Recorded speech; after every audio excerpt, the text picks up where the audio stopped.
Good morning, students. Now we are going to discuss miscellaneous common errors 12, and the very first question is, we have finished our work 3 hours ago. 3 hours ago, and have been waiting for you since then. We have finished our work 3 hours ago and have been waiting for you since then. हम लोग अपना काम 3 घंटा पहले समाप्त कर लिए और तब से तुम्हारी प्रतीक्षा कर रहे हैं। तब से तुम्हारी प्रतीक्षा कर रहे हैं, यानी यहाँ कंटिन्यूटी का बोध हो रहा है जो पास्ट में शुरू हुआ और अभी भी जारी है, इसलिए यहाँ हैव बीन V4 का प्रयोग होगा, कोई दिक्कत नहीं। लेकिन यहाँ हैव फिनिश्ड गलत है, यहाँ हैव नहीं होगा, सब्जेक्ट प्लस V2 होना चाहिए क्योंकि वाक्य में अगो लगा हुआ है। इसके एक्सप्लेनेशन को आप यहाँ देखें। अगर वाक्य में एगो लगा हुआ है, यस्टरडे लगा हुआ है, last day, last week, last month, last year, it is time, it is high time, it is proper time, etc का प्रयोग हुआ है तो इसमें आने वाला वर्ब हमेशा V2 लेता है। इसलिए इस सिद्धांत, इस रूल के आधार पर यहां से हमें हैव को हटाना होगा क्योंकि वाक्य में अगो लगा हुआ है। अगो का मतलब ही है कि यह काम पास्ट में संपूर्ण हो गया, समाप्त हो गया, और जब पास्ट में कोई काम कंप्लीट हो चुका हो तो हम सब्जेक्ट के बाद V2 का प्रयोग करते हैं।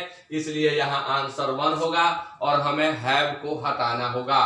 अब इसके साथ साथ आप इन्हें भी याद कर लेंगे। Next question number 2 is, we looked after the thief but he was nowhere found.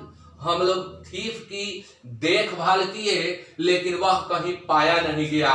And we return, हम लोग जब उसकी देखभाल कर ही रहे थे तो उसको पाने की बात कहां से आ गई, यानी यह फ्रेजल एरर है। यहाँ पर फ्रेजल वर्ब यहाँ जो दिया गया है लुक्ड आफ्टर, वह गलत है। इसका आंसर भी 1 होगा।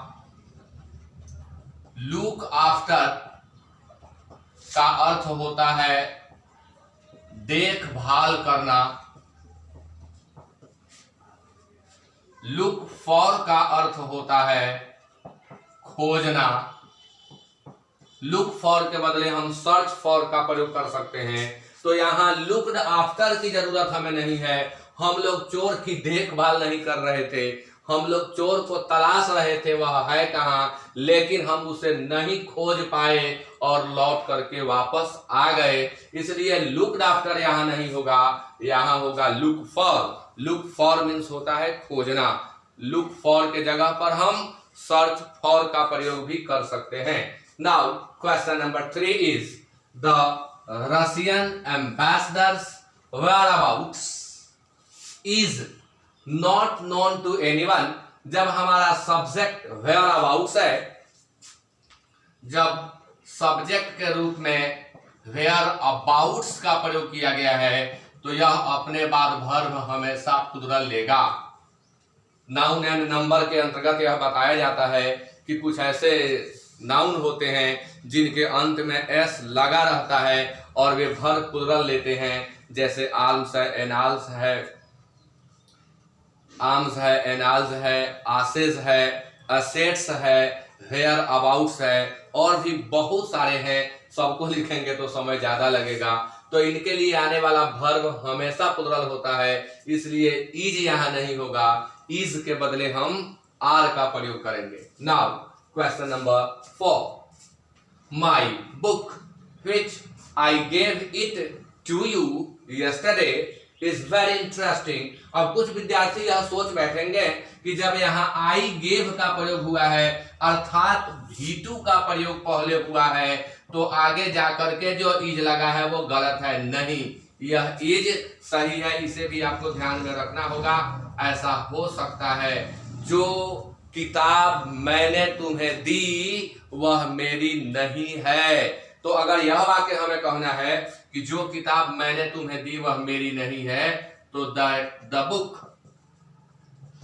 दैट आई गेव यू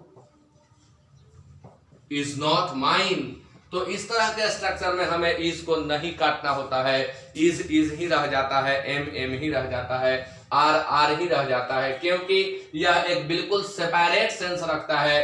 किताब देने का काम पास्ट में हुआ, लेकिन उस किताब से मेरा बिलोंगिंग वर्तमान में भी है, मेरी है या मेरी नहीं है, यानी अभी भी मेरा उसके साथ संबंध है। तो अभी वाले संबंध के लिए हम प्रेजेंट टाइम का प्रयोग करेंगे, और जो देने का काम हुआ वह पास्ट में हुआ, इसलिए उस पार्ट में हम V2 का प्रयोग करेंगे। तो जब इस तरह का एरर आए तो आप इज को वॉज में या एम को इत्यादि को पास्ट में न बदलें। तो my book which I gave it to you, यहां पर एरर क्या है, इट टू।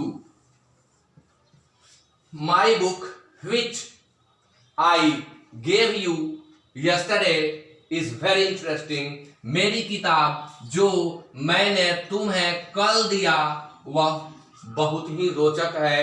तो यहाँ इट की क्या जरूरत है, अननेसेसरी इट लगा हुआ है, टू अननेसेसरी लगा हुआ है, इन दोनों की जरूरत नहीं है, ये दोनों यहाँ रेडंडेंट हैं, सुपरफ्लुअस हैं, इन दोनों को आप हटा दीजिए, सेंटेंस आपका सही हो जाएगा, यानी 4 का आंसर होगा 2। Now question number 5 is he was in the temple, यहीं पर एरर है। And refuse to discuss the matter, discuss बार बार आता है, मैं बार बार बताता हूं कि डिस्कस के बाद अबाउट का प्रयोग न करें। कई शिक्षक भी बोलते समय कहते हैं ना we are going to discuss about this and that, तो डिस्कस के बाद कभी भी अबाउट का प्रयोग न करें। तो यहाँ पर एरर नहीं है, एरर यहाँ पर है, इन द टेम्पर लगा हुआ है। आर्टिकल चैप्टर के अंतर्गत ए एंड में कुछ पढ़ाए जाते हैं फ्रेजल वर्ब और एक खास एक्सप्रेशंस जिनके अंतर्गत आर्टिकल ए एन ही लगेगा, द का प्रयोग नहीं होगा। जैसे इन द टेम्पर यहाँ लिखा हुआ है, इसके बदले इन ए टेम्पर होगा। इसी तरह का एक आध मैं और लिख देता हूं, in a hurry, in a dilemma, in a nutshell, in a fix, etc। ये सारे जो एक्सप्रेशंस हैं ये द कभी नहीं लेंगे, इनके साथ ए या एन का प्रयोग होगा। ऐसे ही कुछ होते हैं जो ए एन भी नहीं लेते हैं, फिर उस पर क्वेश्चन आएगा तो मैं वहां उसे एक्सप्लेन कर दूंगा। तो यहाँ इन द टेम्पर के जगह पर इन ए टेम्पर का प्रयोग हमें करना होगा, जो कि यहाँ मैंने लिख दिया है। Now question number 6 is as per the invitation card, invitation card के मुताबिक Rahim is to marry with Nikhat on 5 July 2020, Rahim की शादी निखत के साथ 5 जुलाई 2020 को होने वाली है। तो यहाँ एरर क्या है, यह एक रूल है कि अगर आप मैरी का प्रयोग वाक्य में कर रहे हैं तो आपको क्या ध्यान में रखना होगा, मैं यहाँ ट्रिक से बता रहा हूं। जब भी आप मैरी का प्रयोग वाक्य में करें, जब भी आप मैरी का प्रयोग वाक्य में करें तो आप दो चीज का ध्यान रखें। अगर यह एक्टिव में आया है तो नो प्रेपोजिशन, और यदि यह पैसिव में आया है तो अपने बाद टू लेगा। जैसे आई मैरिड टू या विथ हर, तो यह वाक्य चूंकि एक्टिव में लिखा गया है आई मैरिड, इसलिए इस वाक्य में न हम टू का प्रयोग करेंगे और न ही विथ का प्रयोग करेंगे, इन्हें हमें हटाना होगा। अगर हम इसे पैसिव में लिखते हैं तो यह वाक्य हो जाएगा she was married to me, तो यह सही है क्योंकि मैंने ट्रिक बताया है कि जब मैरी का प्रयोग आप एक्टिव में करें तो नो प्रेपोजिशन, और जब मैरी का प्रयोग आप पैसिव में करें तो हमेशा टू का प्रयोग करें। इसलिए यहाँ पर एरर है मैरी विथ, यानी आंसर 3, हमें विथ को हटा देना पड़ेगा। Now question number 7 is the article suggests that when a person is under unusual stress you should be especially careful to take a well balanced diet. Diet के पहले अगर adjective लगा हो तो उसके पहले ए का प्रयोग हम करेंगे और यह सही माना जाता है, यहाँ एरर नहीं है। द आर्टिकल सजेस्ट्स दैट, इसमें कोई एरर नहीं है। When a person is under unusual stress, जब कोई व्यक्ति असामान्य तनाव में हो, यू शुड बी, हम बात एक पर्सन की कर रहे हैं इस वाक्य के अंतर्गत, और जब हम बात किसी भी सिंगुलर मेल की कर रहे हैं तो इसके बदले हम यू का प्रयोग कैसे कर सकते हैं। जब किसी सिंगुलर मेल की चर्चा हो रही है तो छोटे बच्चों को बना देने वाला यह सेंटेंस है, यहाँ यू नहीं होगा, यहाँ यू के जगह पर ही होगा, यानी यही गलत है। यू के जगह पर होना चाहिए था ही। अगर हम किसी फीमेल की बात करते तो वहां पर सी होता, और यहाँ पर्सन लगा हुआ है, व्हेन पर्सन लगा हुआ है और कहीं मेल फीमेल स्पष्ट नहीं है, तो अगर हम शी भी लगा दें तो कोई दिक्कत नहीं होगी। Now question number 8 is, I would appreciate if readers would. यह ट्रिक बहुत ही ज्यादा आता है और यह मॉडल वर्ब के अंतर्गत वुड में पढ़ाया जाता है और टेंस में भी पढ़ाया जाता है। यहाँ आंसर होगा टू। यह वुड जो है, वुड राइट, यह गलत है। क्या इसका ट्रिक है, यहाँ देखें। अगर इफ वाला पार्ट वर या भी2 लिया हो तो आगे जो पार्ट कॉमा के बाद आता है वह वुड प्लस भी1 लेता है। अब इसको हम चाहें तो वुड प्लस भी1 वाले को पहले कर दें और इफ वाले को बाद में कर दें, वही वहां हुआ है। इफ वाला पार्ट बाद में है, वुड वाला पार्ट पहले है, आप मिला लीजिए, वुड प्लस भी1, वुड प्लस भी1। तो इफ वाले पार्ट में क्या होना चाहिए था, अगर एक्शन का बोध हो रहा है तो वर्ब टू होना चाहिए था। एक्शन का बोध नहीं होता, एग्जिस्टेंस को दर्शाया जाता, तो वहां हम वर का प्रयोग करते। लेकिन यहाँ राइट वर्ब आया हुआ है और यह राइट वर्ब अपने आप में एक एक्शन है, इसलिए वुड राइट के जगह पर हमें वहां रोट का प्रयोग करना होगा। वुड राइट के जगह पर हमें रोट का प्रयोग करना होगा। इसी से संबंधित एक और ट्रिक होता है, वो भी आप सीख लेंगे। अगर इफ वाले पार्ट में हैड प्लस भी3 लगा हो तो इसके बाद जो पार्ट आएगा वह सब्जेक्ट के बाद वुड हैव लेगा और भी3 लेगा। अब यह हैड भी जरूरत के अनुसार बदल जाता है, जब एक्शन का बोध होगा तो यह हैड ही रह जाएगा। अगर वहां एक्शन का बोध नहीं होकर के भी3 के जगह पर कोई नाउन आता है तो यह हैड में बदल जाता है, और यदि वहां पर किसी पद का नाम आता है तो वह हैड बीन में बदल जाता है। ये दो एरर हैं, दो ट्रिक हैं और इनसे हमेशा एरर पूछे गए हैं, आगे भी निश्चित तौर पर पूछे जाएंगे। आप इन दोनों को बिल्कुल भली भांति समझ लेंगे। एक बार मैं फिर से बता देता हूं, यदि इफ वाले पार्ट में वर या भी2 लगा हो तो निश्चित तौर पर अगले पार्ट में वुड प्लस भी1 ही होगा, और यदि इफ वाले पार्ट में हैड प्लस भी3 लगा हो तो निश्चित तौर पर अगले पार्ट में वुड हैव प्लस भी3 ही होगा।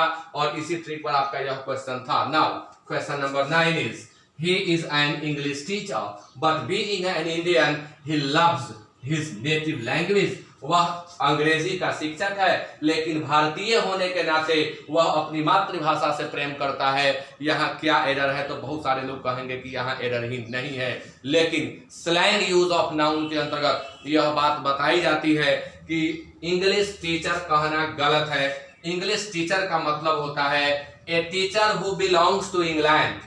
इंग्लिश टीचर का मतलब होता है a teacher who belongs to England. But यदि टीचर इंडियन है, वाक्य के सेकंड पार्ट से स्पष्ट कर दिया गया है कि वह टीचर इंडियन है, वह टीचर इंग्लैंड का नहीं है, तो उसके लिए हम एन इंग्लिश टीचर लिख ही नहीं सकते हैं। हमें लिखना होगा a teacher of English, a teacher of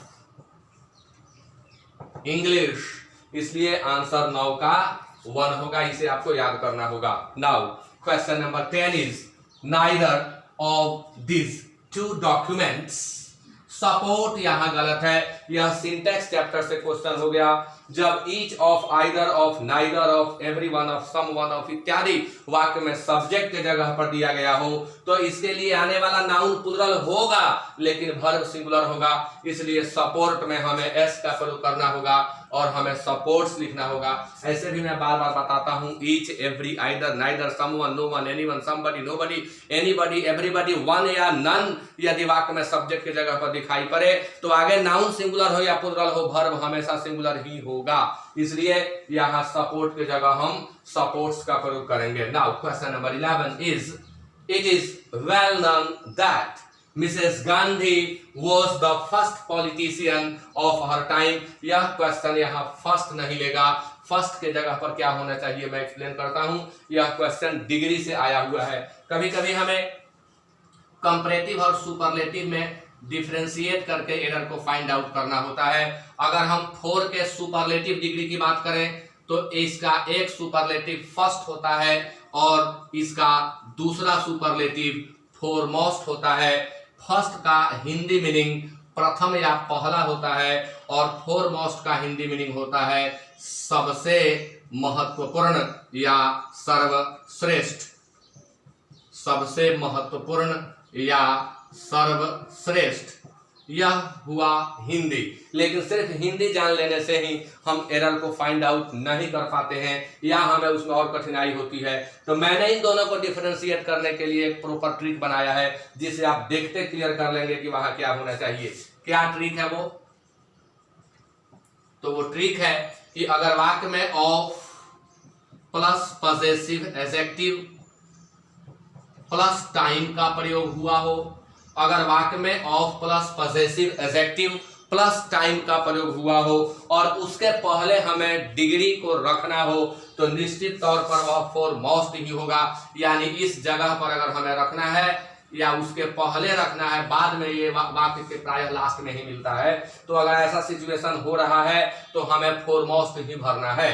तो it is well known that Mrs Gandhi was the first politician of her time. यहां ध्यान देंगे वाक्य में लगा हुआ है ऑफ हर टाइम और यह ऑफ हर टाइम कह रहा है कि वो अपने समय की। तो जब हम अपने समय की बात कर रहे हैं तो प्रथम हो ही नहीं सकता, वहां होगा सबसे महत्वपूर्ण या सर्वश्रेष्ठ। इसलिए फर्स्ट को हटाना होगा और फर्स्ट के जगह हमें फोरमोस्ट का प्रयोग करना होगा। Now question number 12 is, the vehicle which is stopped by the policeman contained a number of smuggled watches। जिस व्हीकल को, जिस सवारी को, जिस गाड़ी को पुलिसमैन के द्वारा रोका गया उसमें तस्करी की वॉचेस थी, वो कंटेन किए हुए था। क्या एरर है इसमें? which is stopped एरर है। इस वाक्य का स्ट्रक्चर पास्ट में है, सारे वर्ब इसके पास्ट में है, इसलिए यहाँ इज के जगह पर वॉज होगा क्योंकि व्हीकल को रोज नहीं रोका जाता है। यहाँ कहा जा रहा है कि रोका गया और जब रोका गया कहा जा रहा है, यहाँ पैसिव स्ट्रक्चर है तो इज के जगह पर वाज होना चाहिए था। Now question number 13 is, no poet of English is as famous as Shakespeare is. अब बहुत विद्यार्थी क्या सोचेंगे कि यहाँ शेक्सपियर के बाद इज लग गया है इसलिए गलत है। नहीं, यह बिल्कुल सही है। हम ऐसे वाक्यों में बाद में वर्ब लगा भी सकते हैं और बाद में वर्ब छोड़ भी सकते हैं। हम यहाँ भी फुल स्टॉप दे सकते थे और इसके बाद हम वर्ब लगा करके भी फुल स्टॉप दे सकते हैं। तो एरर क्या है? तो यह वाक्य पॉजिटिव डिग्री में लिखा हुआ है। यहाँ एज एडजेक्टिव एज का प्रयोग हुआ है। तो जब एज एडजेक्टिव एज का प्रयोग हुआ है तो ये जो क्वेश्चन नंबर 13 है इसका 1 नंबर गलत है। नो पोएट के जगह पर हमें लिखना चाहिए था नो अदर पोएट, क्योंकि वाक्य अगर पॉजिटिव डिग्री में है तो वो या तो नो अदर से शुरू होगा, नहीं तो वेरी फ्यू से शुरू होगा। नो प्लस नाउन से अगर शुरू हुआ है तो उसमें एरर है, इसे गलत माना जाता है। इसलिए नो पोएट के जगह पर हमें लिखना होगा नो अदर पोएट। और यह भी ध्यान रखें कि नो अदर के बाद आने वाला नाउन हमेशा सिंगुलर होता है, जबकि वेरी फ्यू के बाद आने वाला नाउन हमेशा प्लूरल होता है। Now question number 14 is, Raman closely resembles to his father. यहीं पर एरर है। रिजेंबल यह शब्द जो है, रिजेंबल शब्द अपने साथ प्रेपोजिशन नहीं लेता है।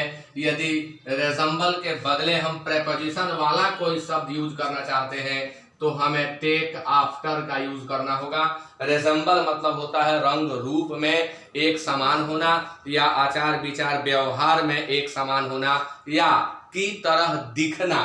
तो रिजेंबल के साथ न आप टू का प्रयोग करेंगे न आप विद का प्रयोग करेंगे, इसके साथ कोई प्रेपोजिशन नहीं लगता है। अगर आपको प्रेपोजिशन के साथ यूज करने का मन है तो रिजेंबल के जगह पर आप टेक आफ्टर का प्रयोग कर सकते हैं। तो यही यहाँ पर एरर था, यहाँ टू का प्रयोग नहीं होगा। Now question number 15, after retirement, retirement के बाद, सेवानिवृत्ति के बाद, he married his daughter and left for his paternal village, और अपने पैतृक गांव के लिए प्रस्थान कर गए। लीव फॉर प्रस्थान कर जाना, स्टार्ट फॉर प्रस्थान कर जाना, left for his paternal village अपने पैतृक गांव के लिए प्रस्थान कर गए। बैग एंड बैगेज बोरिया बिस्तर के साथ। और बहुत विद्यार्थी सोचते हैं कि यहाँ विथ होना चाहिए। Bag and baggage heart and soul के पहले विथ का प्रयोग वर्जित है, नहीं किया जाता है। तो अब इस वाक्य में एरर क्या है? तो है एरर, टू में एरर है। ही मैरिड हिज डॉटर का अर्थ हो जाएगा उन्होंने अपने बेटी से शादी की। ही मैरिड हिज डॉटर, यह एक गलत स्ट्रक्चर है। मैरी वर्ब का प्रयोग हम इस तरह से कर ही नहीं सकते हैं, नहीं तो अर्थ का अनर्थ हो जाएगा। ही मैरिड हिज डॉटर, उसने अपने बेटी से शादी की, इसलिए ऐसा नहीं लिखा जाता है। जब भी कहना हो कि उसने अपने बेटी की शादी की, उसने अपने बेटे की शादी की, तो वहां हमें कॉजेटिव वर्ब की सहायता लेनी होती है। और हमें अगर लिखना है कि उसने अपने बेटी की शादी की तो हम लिखेंगे he got his daughter married, he got his daughter married, उसने अपने बेटी की शादी की। तो यहाँ स्ट्रक्चर बेस्ट कॉमन ईयर था, या इसको हम वर्ब का कॉमन ईयर कहें। कॉजेटिव वर्ब है, प्रणार्थक क्रिया है, इसे हमें इस रूप में ही लिखना चाहिए था। Now question number 16, the teacher suggested to his students. अब यहाँ टू का प्रयोग अनिवार्य रूप से होगा, कोई दिक्कत नहीं। बहुत विद्यार्थी सोचेंगे कि सेड दैट होता है, टोल्ड मी दैट होता है, ऑर्डर्ड के बाद टू लगता है, लेकिन यहाँ पर सजेस्टेड के बाद टू कैसे लग गया? ही ऑर्डर्ड मी टू हो सकता था। तो यह भी रूल है, नरेशन के अंतर्गत पढ़ाया जाता है या फिक्स्ड प्रेपोजिशन के अंतर्गत पढ़ाया जाता है कि अगर सजेस्टेड के बाद में ऑब्जेक्ट आ रहा है, प्रोपोज्ड के बाद में ऑब्जेक्ट आ रहा है, तो टू का प्रयोग सही होता है। The teacher suggested to his students that they should learn this lesson word by word. Word by word slang use of noun के अंतर्गत मैं बताता हूं, वर्ड फॉर वर्ड होना चाहिए। और यहां गलती से दो मिस्टेक हो गया है, दिस के जगह दैट भी होगा, क्योंकि यह वाक्य इनडायरेक्ट स्पीच में लिखा गया है। सभी जगह हम बदलते आ रहे हैं और दिस को दिस ही छोड़ दे रहे हैं, यह भी एरर है। तो दिस के जगह दैट होगा। और वर्ड बाय वर्ड नहीं होता है, वर्ड फॉर वर्ड होता है, इसे आपको याद करना होगा। शब्दशः हिंदी होता है, कहीं भी वर्ड बाय वर्ड दिखाई पड़े तो काटिए और उसके जगह आप लिखिए वर्ड फॉर वर्ड, यानी हर एक शब्द या शब्दशः। Now question number 17 is good night mister Verma, I am very pleased to see you healthy. यह जो संबोधन किया जा रहा है, यह जो सैल्यूटेशन हो रहा है, नमस्कार हो रहा है, प्रणाम हो रहा है, यह आते समय हुआ कि जाते समय हुआ, इस पर भी क्वेश्चन आता है। सैल्यूटेशन से संबंधित प्रश्न एरर के अंतर्गत आ सकते हैं, जैसा कि यहाँ दिया हुआ है। गुड नाइट मिस्टर वर्मा के बाद का स्टेटमेंट देखिए, I am very pleased to see you healthy. आपको स्वस्थ देख करके मैं बहुत खुश हूँ। यह बात आते समय आदमी बोलेगा कि जाते समय बोलेगा? तो जाहिर तौर पर आते समय बोलेगा, हाथ मिलाएगा या प्रणाम नमस्कार करेगा, और उस समय कहेगा कि आपको देख करके मुझे खुशी हुई, आप अच्छे हैं, स्वस्थ हैं। तो जब आपसे हम मिल रहे हैं तो मिलते समय हम गुड नाइट का प्रयोग कैसे कर सकते हैं? यह एक पार्टिंग सैल्यूटेशन है, यह मीटिंग सैल्यूटेशन नहीं है। और यहाँ पर जब मीटिंग सैल्यूटेशन हमें यूज करना था तो गुड नाइट की जगह गुड इवनिंग करना चाहिए था, क्योंकि निश्चित तौर पर यह घटना शाम की है, यह बात शाम की है, तब वो व्यक्ति गुड नाइट कह रहा है। इसलिए गुड नाइट को हटा करके आप यहाँ गुड इवनिंग का प्रयोग करें, क्योंकि यहाँ मीटिंग हो रहा है, पार्टिंग नहीं। अगर जुदाई हो रही होती तो गुड नाइट चल जाता, लेकिन यहाँ पर जुदाई नहीं, मिलन है, इसलिए गुड नाइट गलत है। गुड नाइट की जगह आप गुड इवनिंग का प्रयोग करेंगे। Now question number 18 is why do the reach, ये रीच यहाँ नहीं होगा, why do the reach always look down the poor, question mark होगा यहाँ। क्यों गरीब हमेशा, क्यों अमीर हमेशा गरीबों को लुक डाउन करते हैं? तो यह अधूरा है, यहाँ एरर 3 में हमें काटना था। लुक डाउन अधूरा है, लुक डाउन केवल नहीं लिखेंगे उस सिचुएशन में, वहां हमें लिखना होगा look down upon. Look down upon, चूंकि वह फ्रेजल एरर है इसलिए उसको हम यहां नहीं ले आएंगे कि इसके बाद ले चलते हैं, नहीं, लुक डाउन ही गलत है, यहाँ लुक डाउन अपॉन होना चाहिए था, इसलिए हमारा आंसर होगा 3। यही दूसरे पार्ट का एरर होता तो वह आंसर चला जाता 4 में, लेकिन लुक डाउन गलत है इसलिए हम आंसर देंगे 3, और लुक डाउन के जगह पर लुक डाउन अपॉन होगा। लुक डाउन अपॉन मीन्स निंदा करना या नीचा दिखाना। Question number 19. I believe that the persons engaged in the teaching line are doing best services to mankind. यहाँ पर टीचिंग लाइन लगा हुआ है, प्रायः लोग यह बोलते हैं कि I am in teaching line. Even teachers speak in such a manner that I am in teaching line. This sentence is quite wrong, totally wrong, completely wrong. हम कह ही नहीं सकते हैं कि I am in teaching line, I am in teaching profession, it is not a line, it is a profession. तो यहाँ teaching line के जगह पर टीचिंग प्रोफेशन का प्रयोग करना चाहिए था। Now question number 20 is my father reminds, sorry, the father reminds his son that the teacher is to take his test tomorrow. पिता अपने पुत्र को याद दिला रहे हैं कि कल तुम्हारे शिक्षक तुम्हारी परीक्षा लेने वाले हैं, तो परीक्षा लेने और परीक्षा देने के लिए पर्टिकुलर वर्ब याद करना होता है। लेने में देने का अंग्रेजी और देने में लेने का अंग्रेजी लिखना होता है। यानी अगर परीक्षा लेना का सेंस बन रहा है तो टेक द एग्जाम नहीं लिखा जाएगा, लिखा जाएगा गिव द एग्जाम या गिव द टेस्ट।